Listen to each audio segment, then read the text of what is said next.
the perfect between the leading financial centers, London and New York, versus the subordinate ones. We're looking specifically at Latin America and Africa because these are particularly marginalized. It's not the same position that they have as a lot of Asian financial centers, which have somehow managed to actually put themselves much more high up into the international hierarchy. So some of the themes I think that are emerging are basically these hierarchies, whether there is a way out of that through industrial policy, through trying to kind of decenter and somehow reshape the global architecture, if you want. And so that's also where Paula's intervention comes in, for instance. And obviously the question is, why is that still persisting? Why do we have these hierarchies and this specific place for Latin American and African financial centers rather than something else, which is kind of when it comes in with the colonial legacies and the history and kind of what shapes the current situation. Nina's contribution was brilliant in terms of putting together the kind of more theoretical background and where there's a strong link between geography and heterodox economics. One idea behind this group is also really very explicitly to be interdisciplinary, to see how we can learn from each other and also make this kind of more interesting for grant funders, I guess. There is a strong policy link, right? So the industrial policy and financial center as policy decision, conscious policy decision could be something we're looking at.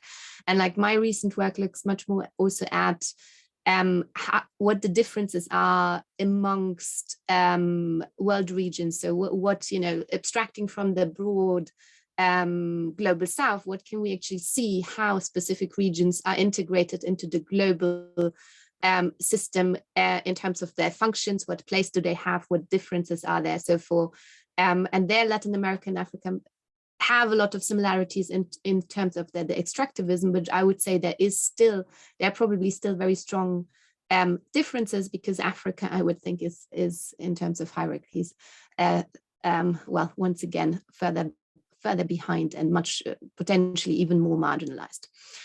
Okay, so this is kind of what I see emerging. Does anyone want to add something, as I said, ideally briefly, to their interventions and how they see this kind of shaping and going forward? Nina, go ahead.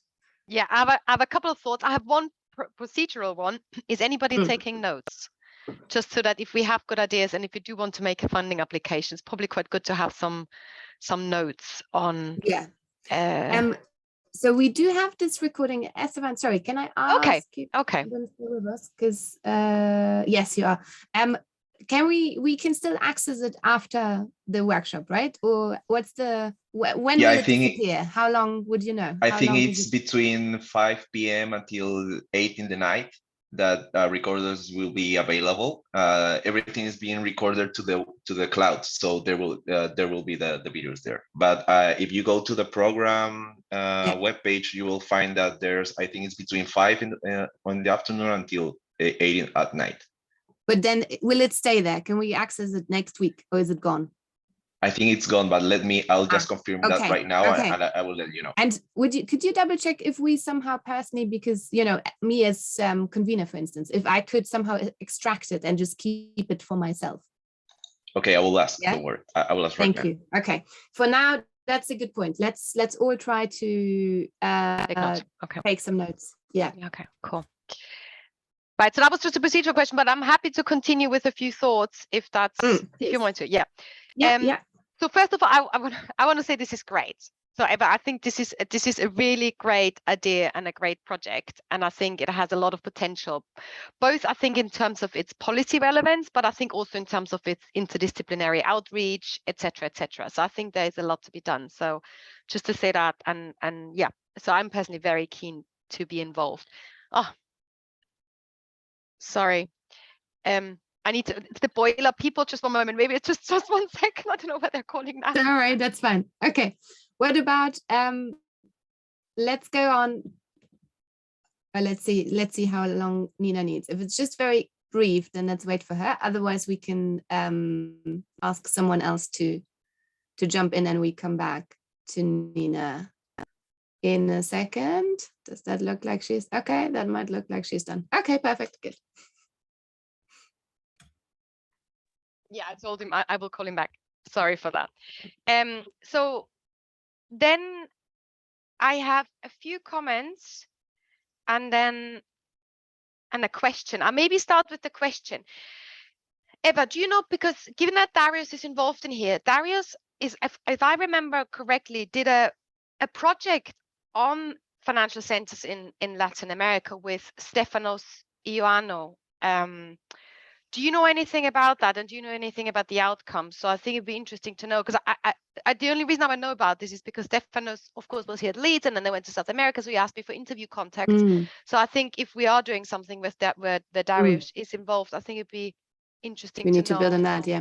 Yeah, unfortunately I don't know that much. So Fabio, who was meant to be here, was also involved in that, because so Fabio and Darius actually have published on Brazil in terms of financial centers before.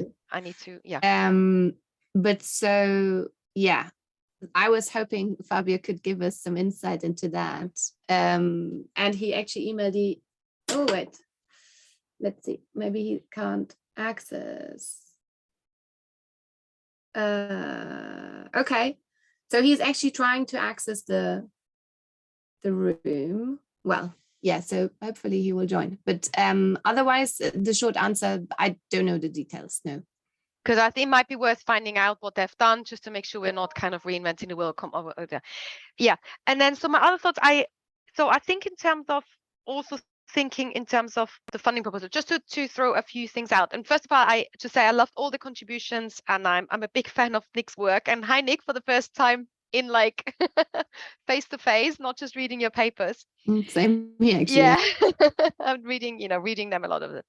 So in terms of the funding proposal, in terms of the interdisciplinarity, my sense is that if we want to talk about financial centers, my sense is that the financial geographers are very, it's financial centers is really a financial geography literature so far, isn't it? And it's really one of their key concerns, and you can see why, agglomeration, spatial agglomeration, etc., etc. But my sense so far is that they're neither very good in appreciating, they talk about uneven development, but they're not amazing in appreciating subordinate spaces, and they're particularly not good in getting in the kind of the macrostructural aspects of this. So I think that could be a potential one way of creating, motivating it, and also the complementarities and of the approaches. And neither, I don't know what you think, Nick, because I know you've published also a bit in geography. I don't think they're also very good on historical processes or kind of the reproduction of these things and domestic political economy dynamics, but you might know more that. So if we wanted to bring also that historical aspect in there, so I think there's a lot of space to create a really interesting interdisciplinary project where we can bring together different disciplines. So that's one comment. The other comment, I think what would be interesting is to maybe discuss and figure out is one common one. First of all, is that I think to be sure what would we quite like financial centers to achieve. Why are we interested in financial centers, and what is it that kind of motivates it? What should, from a developmental perspective at least, what is it that we would quite like to investigate? And then second wise, I appreciate the interest on Latin America and Asia, and I agree there's least there. I wonder also whether the Asians might actually be quite interesting case studies, given that they've done it, and just to see how, at least from the macrostructural aspect, they've actually managed to overcome some of these subordinate processes or not. Anyway, this is just to throw out a few questions and ideas, maybe just to kick off the discussion, and I can come back later. Excellent, perfect. Yeah, I agree totally. I mean, industrial policy is the other thing, right? Which is also probably not that present in the geography literature, at least not explicitly. I mean, it's kind of in there through the kind of Asia experience. And I agree with you, Nina. I mean, it would be actually quite nice to compare to success stories if you want, and Asia would be something that's kind of tangible. And there, the other one potentially Mauritius. Yeah. Other interventions, other thoughts?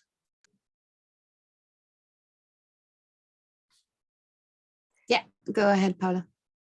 Okay. Okay, first of all, thank you so much. I was really excited to see the contributions and for the workshop design itself also was, yeah. So I'm quite excited for the next hour or so that we'll be discussing. And regarding my contribution, I feel I have to comment a bit, as I feel it falls out maybe out of the row of contributions that was there. And just to maybe explain my motivation is that I felt that the CFP somewhat starts from a similar problem that we have seen when we drafted this research that I've presented. But then, of course, our solution or our proposal that we are making is something that is far apart from like just looking at regional financial centers. However, it would, of course, then change the regional financial centers that may come into existence or are already there. So I think my main interest or one of the discussion points that I would like to bring into here is that one could think about new means of financing with that sort of international cooperation and organization, not necessarily with an international clearing union, but maybe it could also be something that it's more like bilateral or multilateral or whatever else. So yeah, that's kind of what I wanted to explain and how I feel it connects to what we are discussing here. Okay, thank you. And then thank you. Just one question. Yeah. Is Kurtley not coming? Because I felt that like he had an interesting presentation and I don't know. I do know. So everyone was invited, as you did see, but so he did not contact me directly to say he might not be coming. Okay. So in theory, yes. But same is true for Fabio, who, yeah, let's see. Hopefully people will still like pop up. Yeah, thank you for that. And I guess, Paula, because your entry point is more the global view on things, right? So trying to connect things and potentially also the kind of more practical policy, industrial policy aspect or something like that. Perfect. Other contributions? Nick, you want to maybe comment on yours? Yeah, go ahead. Yeah.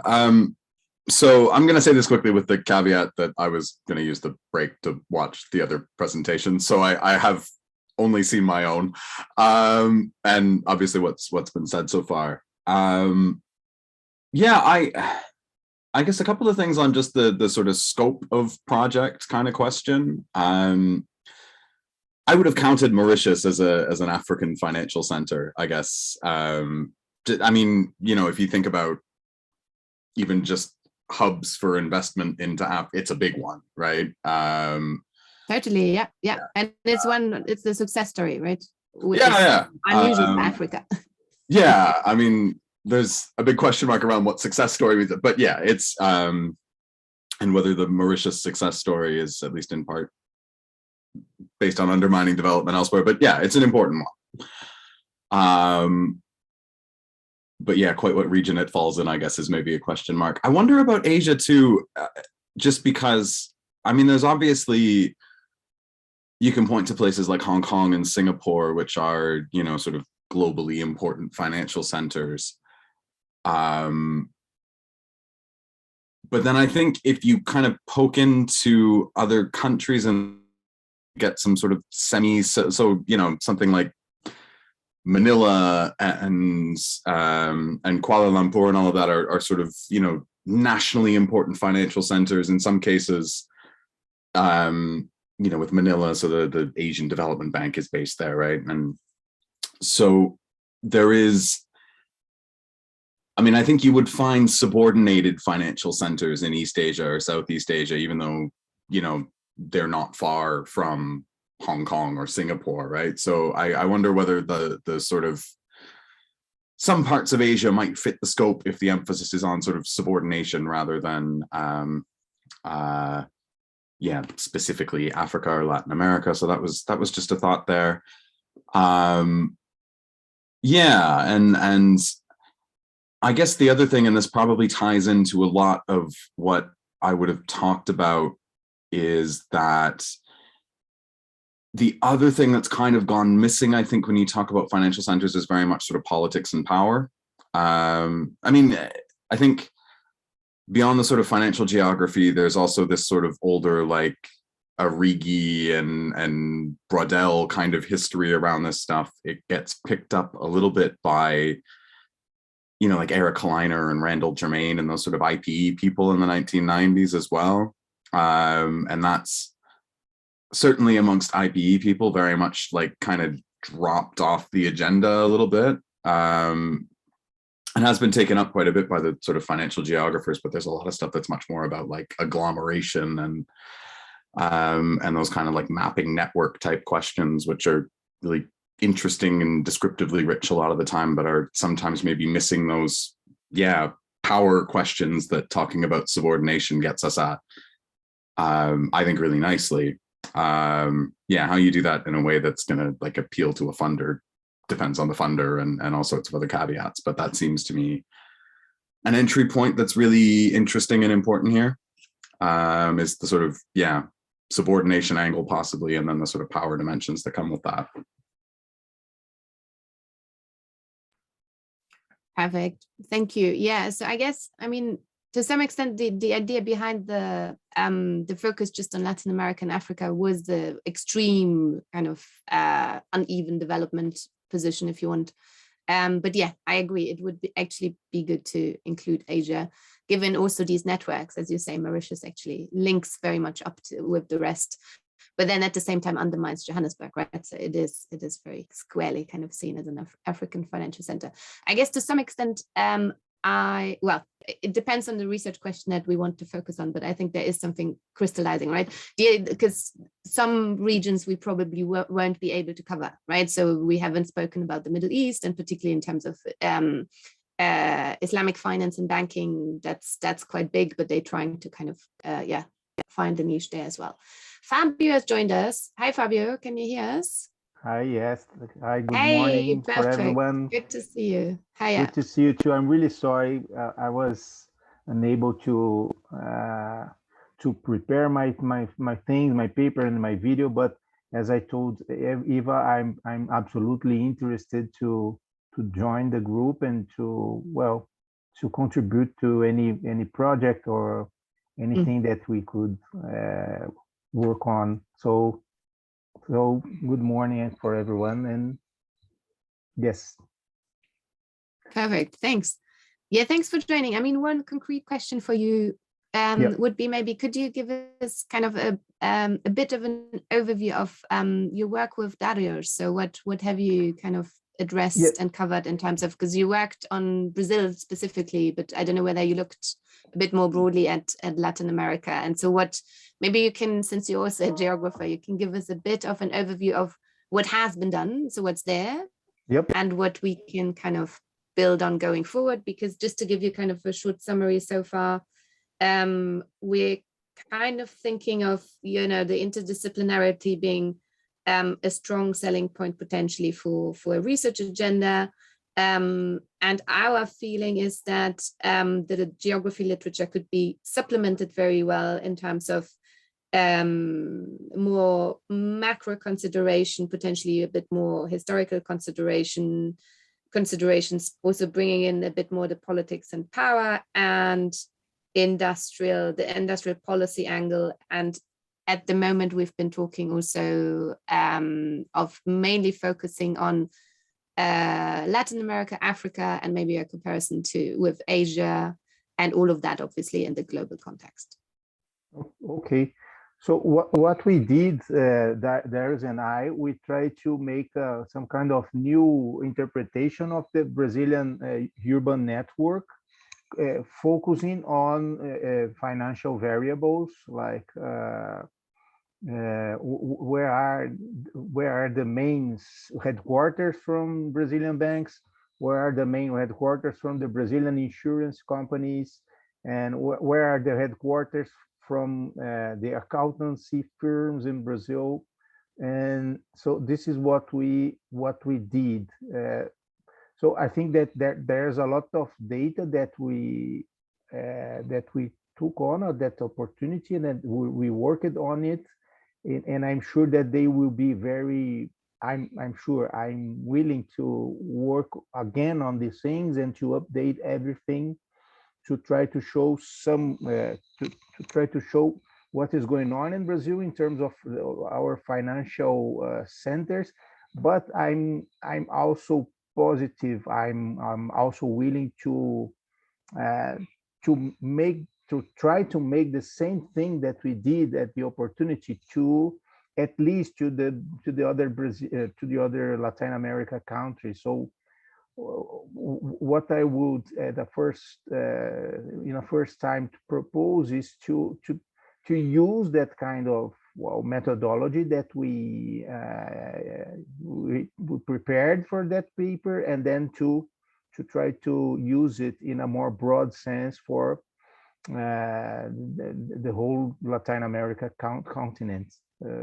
This could be one of the contributions, Eva. Yeah. And could I just ask, kind of theoretically, what have you found in terms of, unevenness, for instance, or I don't know, the function of Latin American Brazilian financial centers? What was your kind of contribution interacting with the broader literature? Yeah, we worked a lot of things that Derek wrote. Obviously, mainly what he says about the financial centers. We worked on also this literature that shows divide countries in more market-oriented countries and bank-based countries. So the Brazilian economy, it's sure a bank-based economy, and we work with some papers from our colleagues from Loughborough University, that GOC group of analysis of world cities, which is coordinated by Professor Peter Taylor. So a lot of things we took from this group of researchers.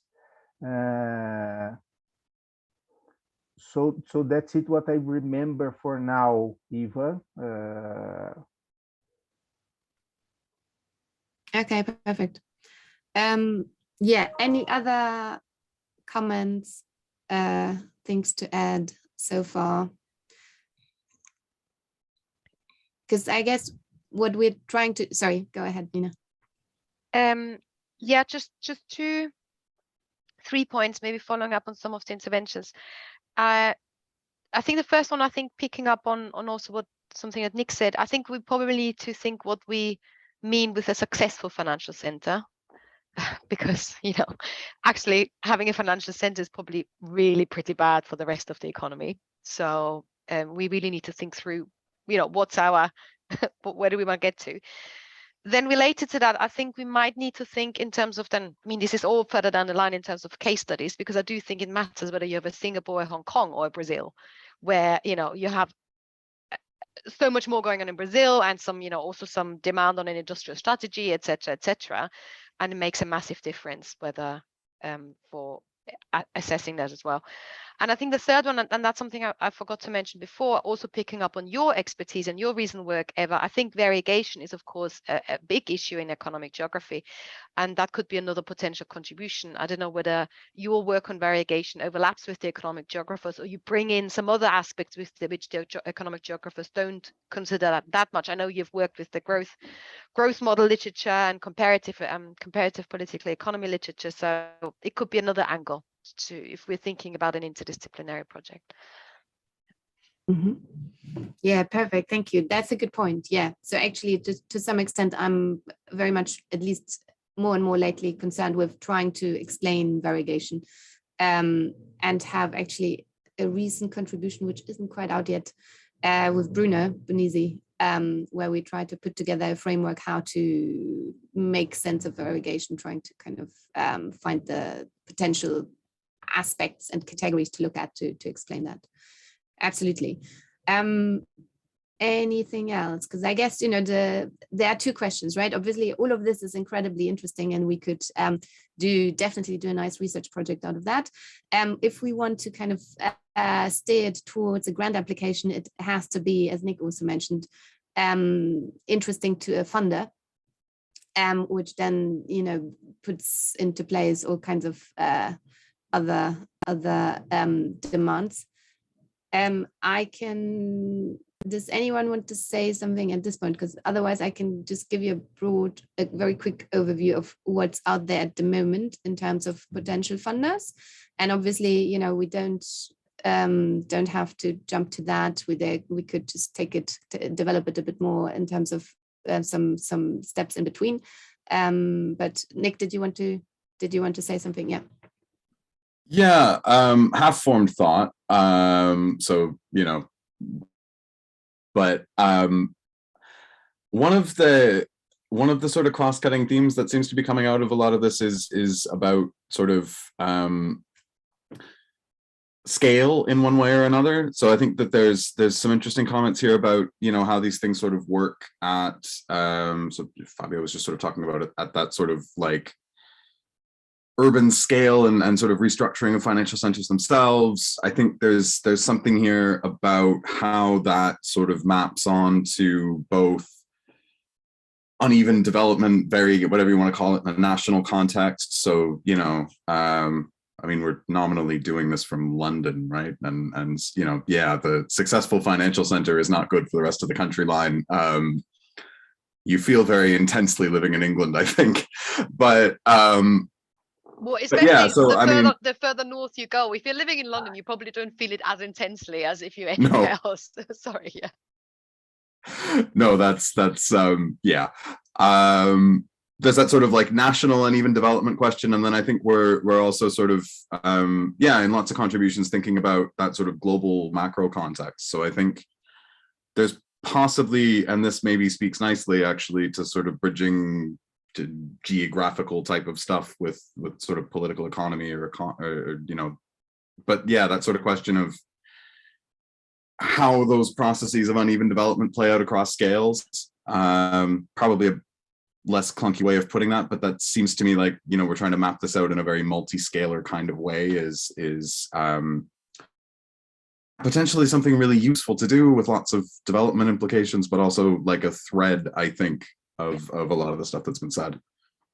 Brilliant intervention. And I think if we pitch to geographers, I think the terminology of, different scales and uneven development, of course, ring true, immediately kind of hit buttons for them. And I love that. Yeah, I love that scalar idea, because that's exactly what it is, isn't it? It's the urban, it's national, what implications do financial centers have for the rest of the country? But then there's the global, what does it do to kind of the global hierarchy and the world regions, right? And don't forget the world regions, because basically, especially kind of the Asia Africa link through Mauritius, for instance. And I totally agree. It's not. I'm very critical of the Mauritius example, but I think in terms of policy or impact or whatever, using success stories and kind of unpacking them and seeing whether they actually success stories might be a way forward. Absolutely.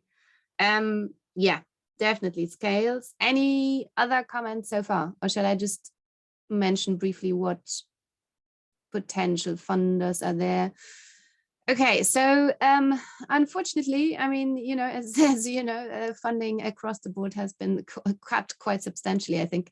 So a couple of years ago, there used to be a lot of funding specifically for emerging markets like, South Africa, Turkey, even across Latin America, where it would have been quite nice to link that to a grant application call like that. So there is just the standard stuff around ESSC, so very big grants. There is actually a specific call from the ESSC out at the moment for Sao Paulo, kind of focusing on cooperations with researchers in Brazil, but particularly Sao Paulo. So there is a bit on, I actually do have a slide on that. There is a bit that's a bit more Africa focused through the global challenges, let me see. The Global Challenges Research Fund currently doesn't have any cores, but then there's the Global Innovation Fund, which looks at, lifting people up and specific policy proposals. So quite a lot of that is really kind of, how can we make a difference and how can we somehow like develop countries and be wonderful and whatever. And obviously, so the question is, I think our work is all much more critical, but we might have to phrase it in a language that's more positive, I guess, or I don't know, kind of more policy and policy impact oriented. The ESSC, the general framework, right, are very big grants, but obviously there are also intermediate steps we might want to think about in terms of just as a group trying to develop, doing kind of a small grant for the ESRF or something like that. Nina? Yeah, I think the ESSC standard, I think they still have a bilateral agreement with BESPI, which is the funding agency for the state of Sao Paulo. And apparently these bilateral ones, is that what you mentioned? Yeah, exactly. Yeah, that's the one. Think that's okay, the one, okay, yeah. Because apparently they're a bit easier to get than the normal ESSC standard grant. And I mean, years ago when I was thinking about applying it for a different project, I had a chat with the ESSC and she said they didn't have many applications under that scheme. Okay. No idea what the current situation is. Yeah. So that might actually be worth exploring. But then the question would be, do we want to focus on Latin America a bit more, or I guess we could bring in these scales across, or try to sell it as some type of comparative exercise across continents or something like that. I mean, if we went for the ESSC for BESPI, we sadly probably do have to put an emphasis on Brazil. I mean, I think, which doesn't mean we don't have to be, we can always, I think Africa could be there. Although probably just from, I don't know, from the top of my head, the Brazilians would probably be more interested in the Asians and see, what has happened in Asia rather than Africa. Yeah. I don't know. No, sorry, go ahead. But in a way, I kind of sense, if there's nothing else, fine. But I think, where we shouldn't let that one, if that one isn't a suitable funding, and, I think Africa is so important, then we should just go for something different. Yeah. Unfortunately, so actually, I interacted quite lengthily with our research office and tried to kind of squeeze out of them everything they know, because I assumed they know more than me. But for Africa, there is very little, like no one cares. And particularly in terms of Africa and finance, it's even worse. It's kind of, infrastructure investment and whatever, that's what they look at. So it's the focus itself, I guess we could bring it in as an additional comparison or dimension or whatever, but it would be difficult just to focus. So if you want, so I also just had contact with the research office recently, and I seem to remember that she mentioned some money which is going to come out in the autumn, which will have an ODA focus. Okay, that might be the Global Challenges Research Fund, right? Because that's the ODA basically. Yeah, but hasn't that one been really cut back? I thought they really cut back on the Global Challenge Research Fund, but they're gonna but I think what I remember, what she said is that they cut down the Global Challenge Research Fund, but they're gonna come up with a new something funding, else. Okay. Probably not as generous. Yeah. And because the thing with the Global Challenge Research Fund is that she said is STEM did really well in that one. Social sciences did really badly. They had a real STEM focus. So there was a hope that actually the new ODA stuff comes out is a bit more. Would be a bit better, yeah. So, but I need to write to her anyway. So do you want me to follow up? Ask her that would again be great, about, actually. Yeah. But I mean, otherwise, I would be happy to, because to try and focus on Brazil, but through more of a regional and also global lens. So bringing these levels in as well, right? If what you've heard is that actually it might be more achievable, because the general ESSC funds funding applications, they're massive and incredibly competitive, right? So it's really usually quite a long shot. I don't know whether other intelligence, other knowledge around the table. Thanks, Esteban. Thank you so much for your help. Nick, go ahead. Yeah, I mean, in terms of targeted calls, nothing I'm aware of. And yeah, GCRF, yeah, it essentially was gutted. A couple of years ago, we had some projects in and around our department that sort of got put in really a shaky situation because of that. So yeah, I guess I don't know of anything specific. The one, I mean, the big drawback to Leverhulme is that they don't cost anything, and so research offices don't necessarily love them, but they do have these research grants, which are quite, I mean, like, I think they go up to £500,000, which is much less than ESRC. But when you think about, like, once you've taken out PI salaries and overheads and all of that, that's still actually quite a lot of money. So maybe something to think about. Again, obviously, research offices don't like them. They don't generate surplus in the same way that an ESRC grant would, but might be the other thing. And Leverhulme generally tends to be slightly less focused on the, like, policy relevance, impact stuff, slightly more interested. A bit more big ideas, yeah. So that might be worth considering too. I guess the only other note is just a vote in favor of keeping some focus on sub-Saharan, even as a fair enough. Yeah, totally. I agree. I mean, even just Mauritius or Johannesburg or Johannesburg Nexus or something like that. I think if we were to focus on Brazil, I mean, it could be something about, learning from other success. Well, once again, success stories in inverted commas, because then that gives you kind of the entry point to unpack that, actually. But yeah, I think absolutely that could. And then, from the view of once again decentering or trying to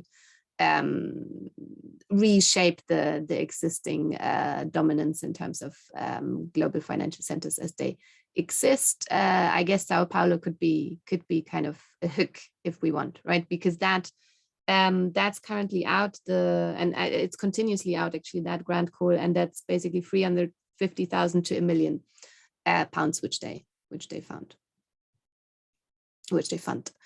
Any other? Can I, if I understood well, are you talking about some kind of, there's an agreement,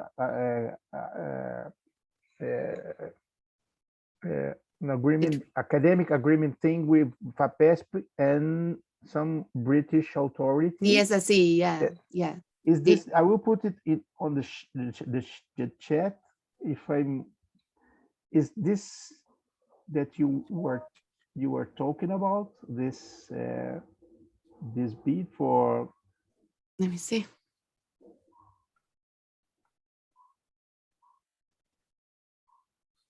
So I can send you the UK one. So the UK one looks like that. Okay. Fellowship. Oh no, sorry, that's the wrong one.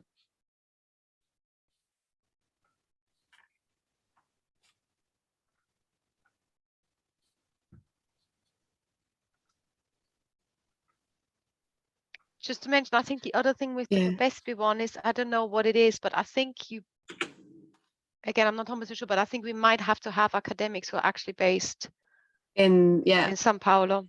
Yeah, exactly. This would be, and probably quite a few as well. I don't know about the balance. I see more than one. You mean? I don't know. We would have to look at that, but at least. Okay. Yeah. But so from my side, from King's side, so my head of department, Alfredo Sadfido, is also interested in kind of being somehow involved, and he's got a large network. Hannah? Yeah, sorry, I have a really bad cold, so I hope my voice is not gonna crack. I hope you can hear me. But I was thinking, like, something that I've noticed about Brazil is that there's also like very different types of financial centers in Brazil, right? So there's like the old colonial center, which is kind of really related to resource extraction, which is Sao Paulo, which kind of links to, I think, what Nick said in his talk. And then there's also the more like new actively created financial center, which kind of links to what Eva and me discussed, like financial centers as a industrial policy, as development strategy. So for example, Rio is like actively being promoted. So maybe that could also be something that we could consider as different functions even within, because that and maybe that could help like not only have a policy focus but also like a political economy kind of history focus, if that makes sense. Absolutely. And then it might also be an entry point to compare to other financial centers in other parts of the world which have a similar function, right? Yeah, but I guess the question would be to bring in people from Sao Paulo on board, right?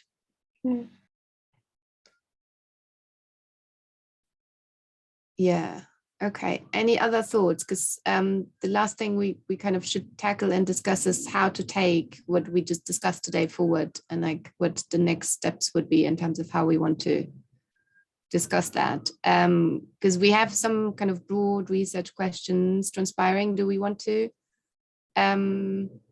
formulate them out and kind of put them down, just like 3 of them or something like that as a starting point?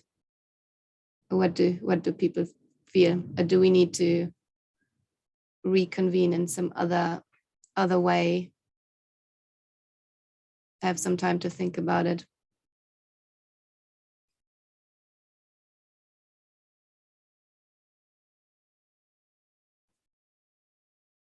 Sorry, Eva, can you say that again? I blanked out for 30 seconds and I no think worries. I missed the crucial part of that sentence.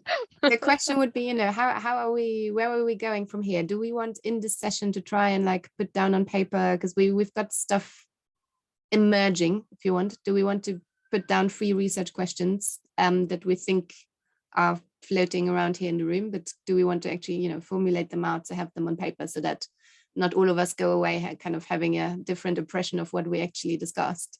And then the next question would be next steps. So how do we want to go forward? Do we want to kind of think about reconvening and talking in a bit more detail about specific things, potential kind of find out a bit more about the funders and then take a decision on that? And because I guess the funder will make a difference in terms of how we frame it, right? So because if we decide to actually potentially bring in some academics from Sao Paulo on board, the focus will be very much Brazil, even though we could potentially bring in some comparative aspect and try to compare it to Mauritius or whatever. If we think LIVA-U might be something more suitable for more scholarly ideas, almost like, right, less kind of policy impact, policy focus potentially, we could do that, but then we would actually need to find out a bit more detail, I think, about the LIVA-U grant, what it needs, because usually, as I understand, these are kind of big ideas, right? I think at some point they actually funded an invisibility cloak development or whatever, but they're much more, they're not incremental in terms of what they want pushing forward the research agenda, but actually grant ideas. I think what I know from the LIVA Home is that, and I'm sure you know that too, but I think they really like interdisciplinary stuff. They probably do quite like a bit of conceptual stuff as well. They really don't want anything which have a clear policy focus, because they feel that's the ESRC's remit. And there you submit the pathways to impact section. But but I find it in a way it's a very attractive funder, because it does allow you to really actually do what you want, right? I think so, rather than shoehorning too much. Yeah, fair enough. Would you know, Nina, do you have any experience in kind of, or Nick, putting in LIVA-U applications, like how? Engelbert Stockholm has one. Oh yes, of course, yeah. And I've seen, so I've been slightly involved in Jan Toporowski's one, but that never went through. So okay, so maybe, I don't know, what's the feeling around the table? More LIVA-U, more ESRC, more LIVA-U. Yeah, fair enough. Yeah. What do the others think? I've only ever applied unsuccessfully for the research fellowships at LIVA-U. The one other nice thing about them, and I don't know how true this is of the grant, but just the amount of funding fluff you have to submit with an application to ESRC is much less. It's much less for the Leverhulme. For Leverhulme, yeah. Yeah. The ESRC is crazy. Yeah. They have a two-stage procedure, which is nice because you actually you submit an outline, and if they don't like the idea, they kick you out immediately rather than letting you put together a massive application. Yeah. So in a way that it's also attractive. That's better. Yeah. Okay. Okay. Cool.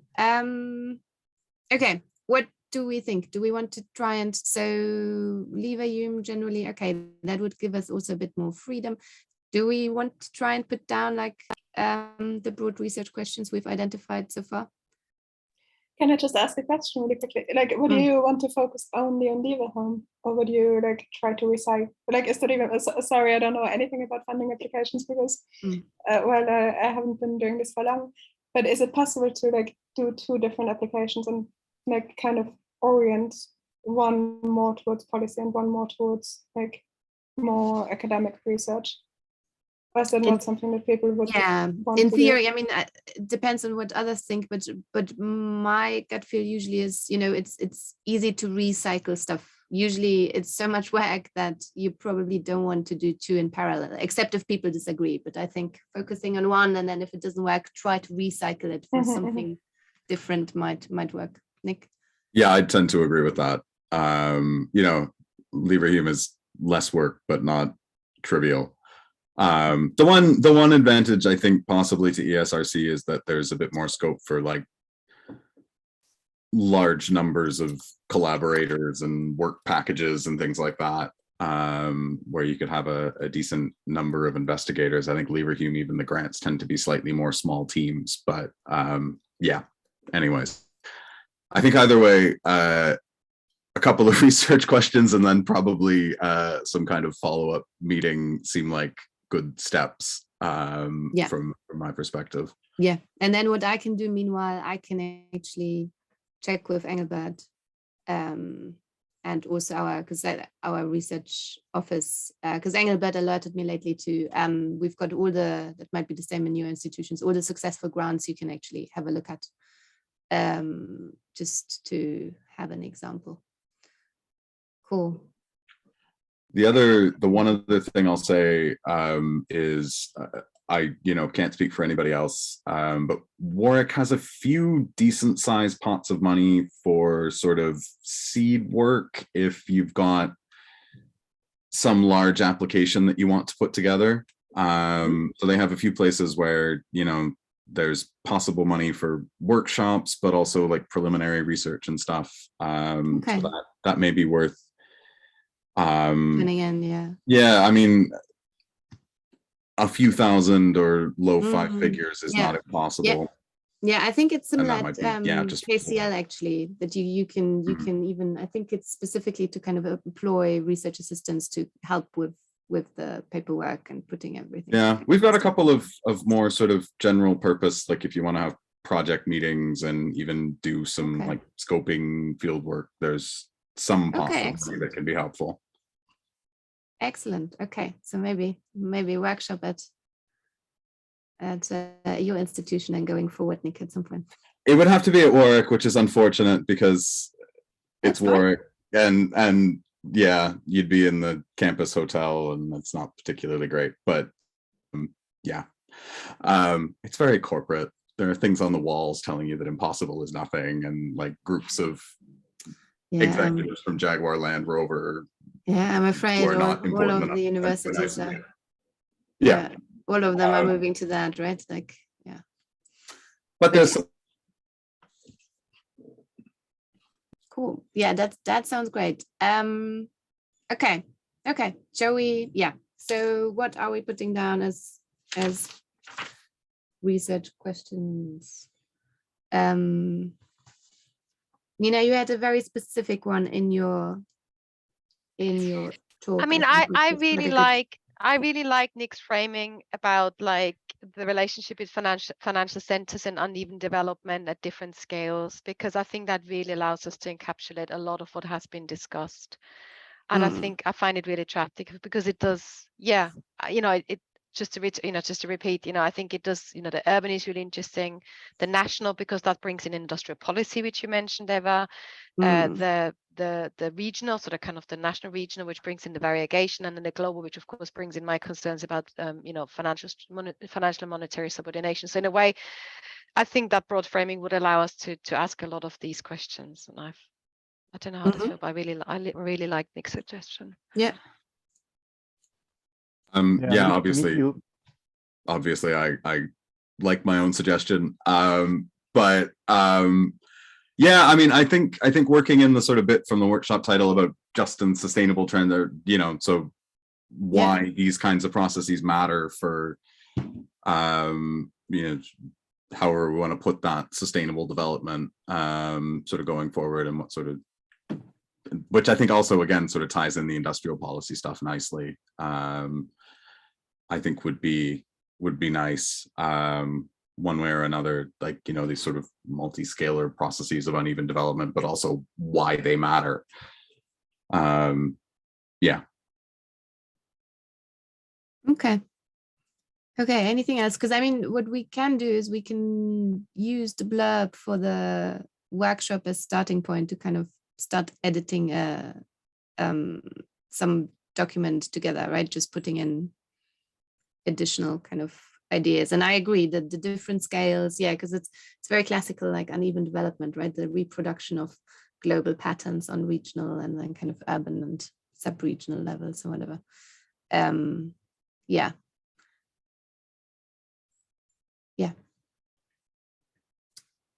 Anything else?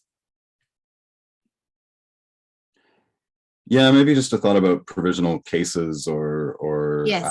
Okay. Yeah, so, Sao Paulo and Rio have clearly been mentioned. Mauritius and Johannesburg would be good. And certainly ones that fit a little bit more with my own expertise, so I'm keen to have them involved. So those would be the sort of first couple, I think, from my perspective. I would also suggest to put in some Asian financial centers potentially as a, because if we're talking about success stories and the kind of unpacking of potential success for our stories, because the Mauritius one, in my view, is very clear not a success, because it actually also even undermines Johannesburg, and Johannesburg is also not a great story, but tends to be kind of advertised as the big thing. Question would be, how is it actually for, let's say, Hong Kong or some other Asian centers where the deindustrialization hasn't been that striking? Places like Manila and Kuala Lumpur might be interesting too. I know I know Lena Rethel at Warwick has done a lot on Malaysia and around capital markets and the sort of efforts to sort of national development, and about Islamic finance and all of that as well. So that might be absolutely someone to talk to and a case to think about, I think. Nina? I think that's great. And then Sao Paulo and Rio probably as because I agree. I think Hannah is right. I think we have got the traditional financial center in Sao Paulo, and then there has been an effort to develop particularly the kind of non-bank financial institutions like the private equity and the hedge funds in Rio, which is could be interesting from that perspective. I do agree. I think for Asia, I think we should have countries which are not just these like tiny city states like Hong Kong or Singapore, where that's all what's going on. I think it'd be more interesting to have countries which have actually an industrial an economy in their own right. Okay, so I've got Sao Paulo, Rio, Mauritius, Johannesburg, Kuala Lumpur, and Manila. The question is, do we want to take in the Chinese city, because those have been extremely successful, right? But to some extent you could argue it's kind of it's a specific case, and I think field work in China is getting also more and more difficult by now. I'm scared of China. I find it, I always find you're not China specialist. It's really hard. No, exactly. I mean, we don't have to. We can also, the other question that seems to be popping up is, who else do we want to involve potentially? To whom do we want to reach out? So obviously we'll, we should comment back and report back to Dariusz and see what his input would be, what his ideas are. But then also, yeah, Lena Rethel, I don't know whether we want to involve her, because if we might want to have people involved who are experts across these, right? So, we've got a couple of people around the table for Sao Paulo and Rio, and I guess, Mauritius, Johannesburg are closer to Nick's and my expertise. But Kuala Lumpur and Manila is something that I have not, I have worked a little bit on Kuala Lumpur in the past. Yeah, I don't particularly know very much. Lena would be the first person I would think of contacting, but that's, just also at work, and has obviously done quite a bunch of stuff. Yeah, I guess in terms of cases, and on the China question too, it depends on whether the sort of subordinated financial centers is a key part of the framing, or, more ESRC friendly way of putting that. Because yeah, I mean, if that's it, then like Kuala Lumpur or Manila makes a lot of sense. Okay. Yeah, fair enough. Yeah, because then they're very different from Hong Kong, Singapore, or Shanghai. Yeah. Okay, then for now, let's stick to those, I guess, right? Okay, so going forward, what I will do is I will share with all of you a Word document which kind of contains the blurb for the workshop, and maybe we can just all, work on that in our own time, and some of the aspects we mentioned in terms of different geographical scales and even development, the case studies as well. And shall we maybe think about some time when we want to reconvene so that this doesn't just disappear? And yeah, I think maybe in this I meant can we maybe also think about like more broadly about a time plan when we would be working on it, just because the year just books up so quickly, and I just need to actively create space in my agenda for it. And if I know we'll be working on it then I just book out a month. Yeah, absolutely. But if we do it now already, it'd be or just vaguely, so we know. Yeah, absolutely. From when people are actually available to start working on it. Because I know I probably wouldn't before November next year. Fair enough. Yeah, cool. Yeah. What about, so November would be for kind of reconvening, trying to come back, would be suitable, would like work for you, Nina? Is that what you're saying? I can meet early. It's just that to really work on it and actually could sit down, and also I see. Okay. I'm just so sick of, I think this year has been a year of basically just having too many things on at the same time, and it's so inefficient, because once you actually start thinking into it, your time is already up, and I want to work differently. I want to have chunk of time rather than so everything's scattered. We can meet earlier and discuss, but really just know, okay, this is the month where I sit down and really work on that project. Absolutely. But I guess we could meet kind of, October, November, just to rethink stuff, because we, as I understand, we would need to find out a bit more about the Lever application, right? So I will try to get some intelligence on that from Engelbert as well. Sorry, there are dates as well with Leverhulme. It might be worth checking.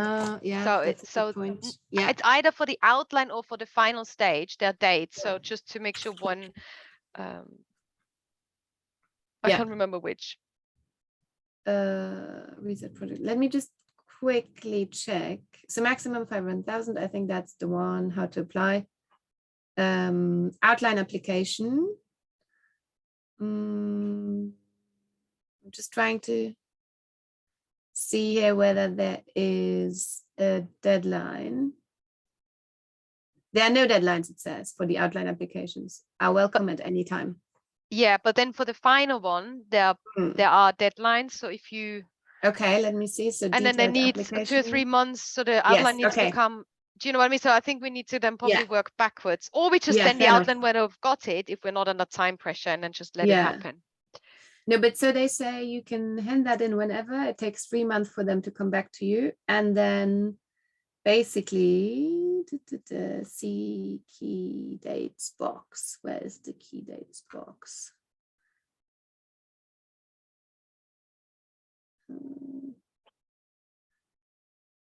Okay.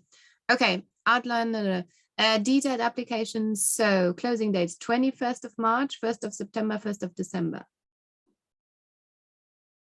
Sorry, say that again.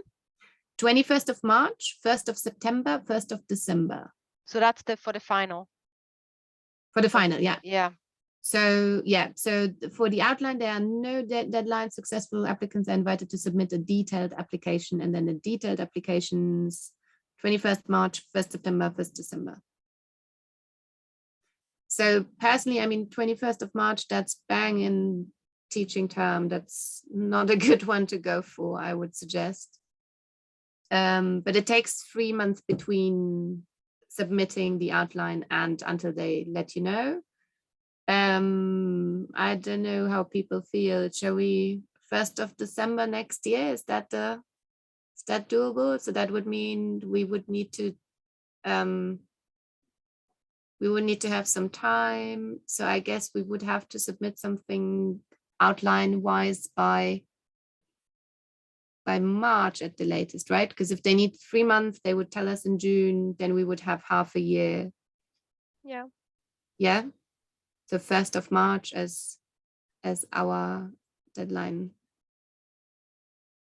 Yeah. Mm-hmm. Okay. So maybe we could reconvene just to kind of have in place some examples of successful applications, what they need in terms of paperwork, and a more detailed outline of the research question, which will be based on that document that I will share with you in either late October, early November. Yeah. Okay. And Nick, you reckon we could maybe do that in Warwick, or what's your feel? I mean, we can also do it online, but I feel it might be a bit more efficient if we have, what do people think? If we have like an afternoon or something like that, just to sit together. Yeah, I think especially if it's going to be like only 1 or 2 overseas participants, it should be, I mean, you know, if it's, I guess train fare is no longer trivial even from London. You know, train fare and if we book early, it's cheaper, right? Yeah. But you know, if it's train fare and a night in a hotel, then you know, plus 1 or 2 people coming from Brazil, then yeah, that seems feasible. I can have a poke around if I've got a sort of short description of what the project's about. There's a couple of places on campus I can poke. Okay. I guess if we've got people coming from London and Leeds, it's kind of central, Oxford, right? It's not that. Yeah. Okay. So yeah, I can. Worst case, we can do it online, right? If it doesn't work, then yeah. Excellent. Okay. Yeah. Is that okay? So we kind of plan end of October, early November, and I will share the document meanwhile. Anything else we should consider? Maybe just to have a consensus, or I don't know, agreement on what you're sharing the document, and then are we supposed to keep on like putting in further ideas, or I don't know. I guess so the idea is, you know, to expand it around the kind of consensus that seems to be emerging. So kind of questions of what is the relationship of financial centers with uneven development at different scales under the kind of financial centers of the future headline, right? So given just climate sustainable transition, stuff like that. Okay, good. Yeah. And if in the meantime we feel like there is another case that we should definitely look at, we can like continue to put in this input there, right? Yeah, I mean, yeah, of course. So, you know, that's, I guess that the document will be maybe a bit messy, but that's fine. Also like almost a discussion forum or something like that, right? So just for okay, going forward. Cool. Anything else? No, I think that was quite efficient. So I think, you know, this was mainly for us anyway. So the next 2 slots we're just We just can. And yeah, cool. And if there's anything meanwhile, if you guys come across successful Lever applications, you can share all of that. Yeah, let's do that. I might, if it's fine with you, shall we have a Dropbox folder maybe? Just to pop stuff in? No. I don't have a Dropbox folder, and I'm still refusing to pay for it. Google Doc or Google Drive or something else. We can do okay, let's do Google Drive. Yeah, why not? Sorry, otherwise, I could pay for it, but there's part of it is for free. I know, but that's full, and I seem to, whenever I seem to do something, then I delete other people's folders. Okay, I don't know. Fair enough. I guess we can use SharePoint across institutions, right? I'm like, I'd be a vote for Google Drive, I think. Okay. Dropbox, I think I'm kind of in the same boat where there's a tiny amount of space and I'm at the point where if I add anything, I'm deleting other stuff. But Google Drive will be fine. Yep. Yeah. SharePoint is unpleasant. I agree. I'd never use it. Yeah, because it's also the shared documents. I don't know if anybody works with somebody on the documents on the shared drive. They're so awful to navigate. Yeah. It is a bit of a mess. Okay, Google Drive it is. Cool. And then so let's pop anything that's relevant for us into there, and then I guess maybe we can discuss in September once things start again, fix a date for when we'll meet. Yeah, cool. Perfect. Yeah. From experience, if it's going to be sort of an in-person workshop and we're going to land some funding for it, it may need to be sort of September-ish. I might need to know who needs to be there. Coming. Yeah, exactly. Absolutely. Dates can be a bit flexible until people start booking things, obviously, but roughly when and who's going to be there by September. Absolutely. Be good. Yeah, absolutely. Okay, so let's say we just discuss that maybe first week of September. Would that work for people? Yeah, just kind of. It might be more beginning of November anyways, isn't it? Because it's half term in the UK, the last week of October. So that's I see. Schools, schools closed. So of course. Can be flexible on actual workshop dates, I think. But yeah, in terms of asking for the money, I'll kind of need to know specifics of who and all of that. But yeah. Indeed, cool. Excellent. That's really nice, and it's very nice talking to you and actually trying to do something together. That's quite exciting. Yeah, cool. Thanks for convening this, and Hannah, thanks again for the help in. Exactly. I have to say, I was so annoyed with DSA about this bloody video, because I don't know how you felt, but having to create a YouTube video and all that, and but it is It is a bit weird because some other conferences, when they ask you to do that, they have their own platform and software. So this was a bit kind of, I guess, on the shoestring. I was annoyed at having to make a YouTube account. Yeah. I mean, once you did it, it was kind of okay. It wasn't so much effort, but with these things, we need to read the instructions and all. It takes you a good half an hour, 45 minutes just to get on top of what you actually have to do for a 5 minutes presentation. But anyway. It was, and on the other hand, it was lovely to see all your presentations yesterday. So I got I still need to go and watch them. That's fine. Could have done